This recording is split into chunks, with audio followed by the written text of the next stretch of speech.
Facebook is not just a social networking platform, but it has become an integral part of our lives today. What do you think? Do you agree? Drop a comment. Facebook acquired Instagram in 2012 and WhatsApp in 2014.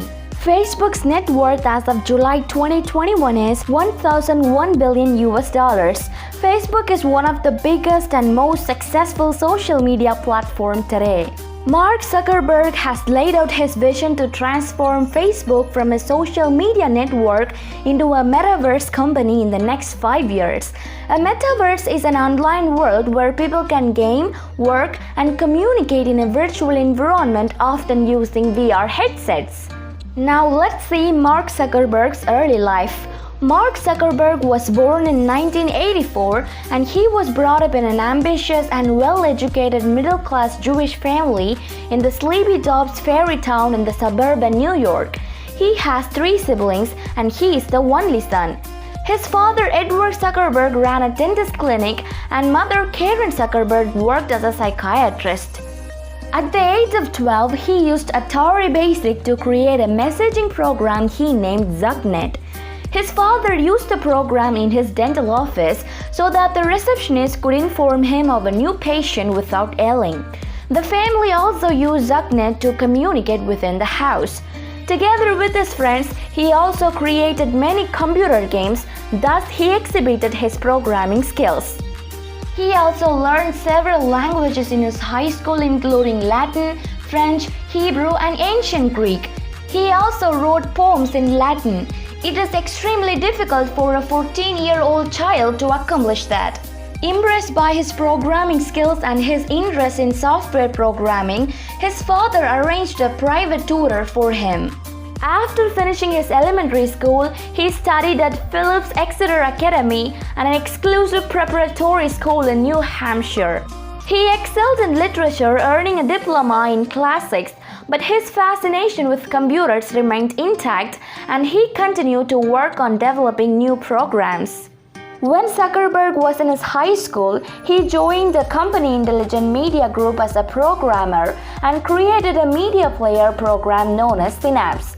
The program was based on artificial intelligence and it recognized the individual preference for music based on their listening habits. Microsoft wanted to purchase the product for $2 million and also offered him a job as a programmer once he finished high school. But Mark Zuckerberg declined the offer. According to him, it was his inspiration and therefore it was not to be sold. Later on, he was admitted to prestigious Harvard University where he started studying psychology. His mother wanted him to learn psychology, but Mark Zuckerberg was more interested in programming.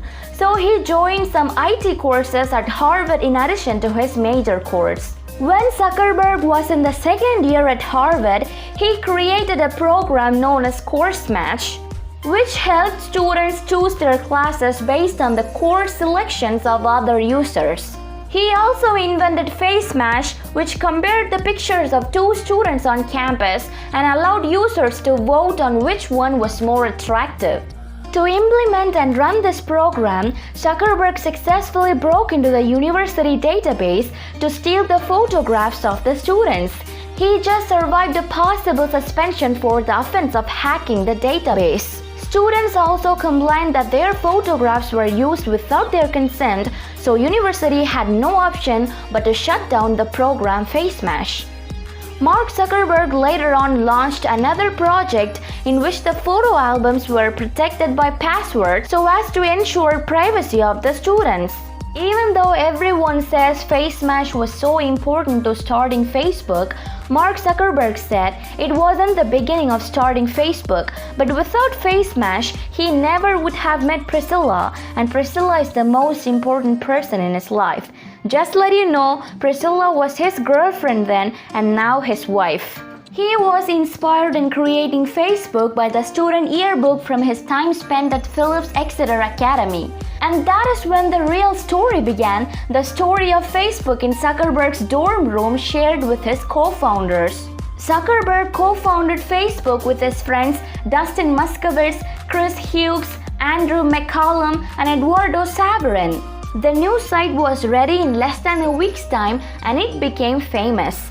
Facebook was initially designed for Harvard students, but soon it became quite popular among the most reputed universities in the United States, such as Stanford, Columbia, and various other universities in Boston, Massachusetts, New York, and Canada. The biggest success of Facebook is not to bring everyone on the social networking platform, but to create interest groups where users could express themselves without any hesitation.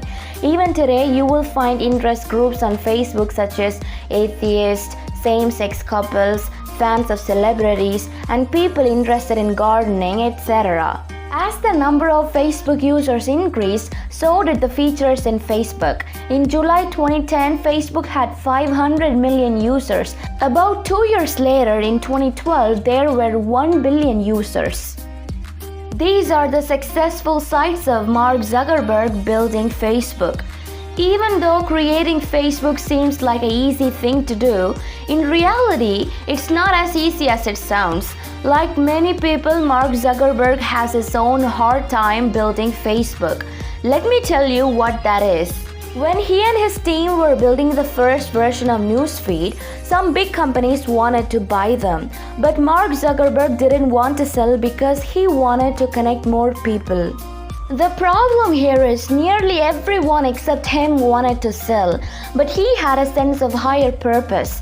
People told him if he didn't agree to sell the company right now, he would regret that decision for the rest of his life. Thus, within a year, every single person on his management team was gone. It tore his company apart. Mark Zuckerberg said it was his hardest time meeting Facebook. He believed in what he was doing, but he felt alone and it was his fault and wondered he was wrong. A 22-year-old kid who had no idea how things actually worked. What we understand from his decision is, even if people leave you behind, you gotta do what feels important to you with a sense of higher purpose.